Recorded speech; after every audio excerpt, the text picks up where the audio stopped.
Hi, my name is Kira. In this presentation, I will discuss the relationship between Asian media and its audiences by using Squid Game 2, which was released by Netflix in December 2024.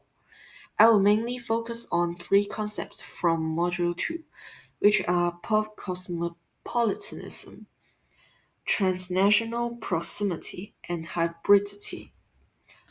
Let's start with a quick overview. Squid Game 2 continues the dystopian survival story where desperate people compete in deadly games for a large cash prize. Like Season 1, it critiques capitalism, inequality, and human nature.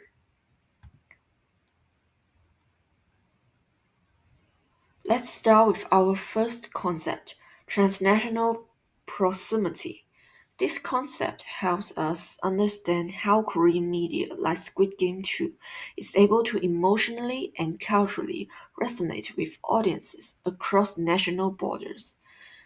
As Athik points out, proximity can be emotional or thematic rather than geographic. Rather than erasing Korean local identity, Squid Game 2 draws on shared human experiences and represented ordinary people's struggles in society, such as economic insecurity, social inequality, and moral dilemmas, which audiences around the world can relate to. There are 91 players died in first game, red light, green light.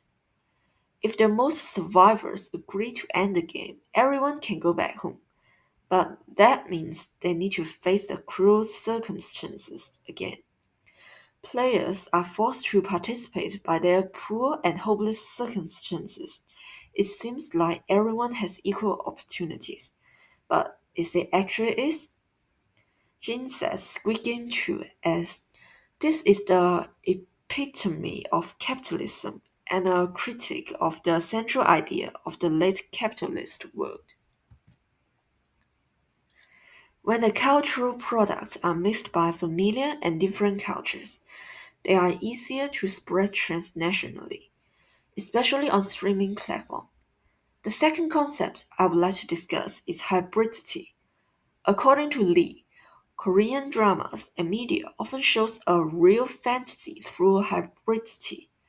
It can be combining local cultural narratives with global aesthetics and storytelling. Squid Game 2 does exactly this. While the games are fictional and fantastical, they reflect real Korean social pressures, such as debt, unemployment, and class competition.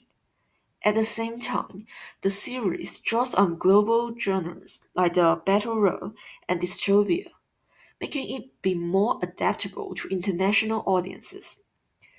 This hybrid form makes Squid Game 2 has both distinctly Korean and universally relatable that helps to resonate with both domestic and international audiences. Lee mentioned the concept pop cosmopolitanism, which is the way that the transcultural flows of popular culture inspire new forms of global consciousness and cultural competency. Pop cosmopolitan are global media consumers who are open-minded to unfamiliar genre or different cultures and values media that comes from outside their own cultural sphere. They are actively to look for foreign cultural content and would like to learn about and engage with them. In the case of Squid Game 2, its massive success is due to the rise of pop cosmopolitans. Audiences who watch this K-drama series based on their personal choice, not because they belong to this culture.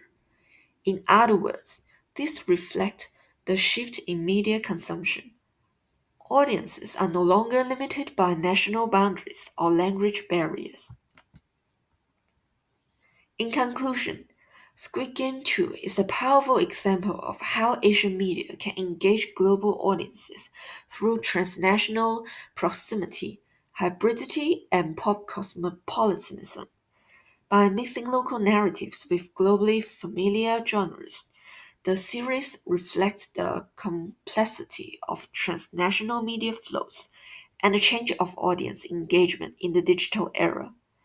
It not only showcases Koreans' unique social issues, but also some broader global concerns, making it both culturally specific and universally relatable. Thank you for listening.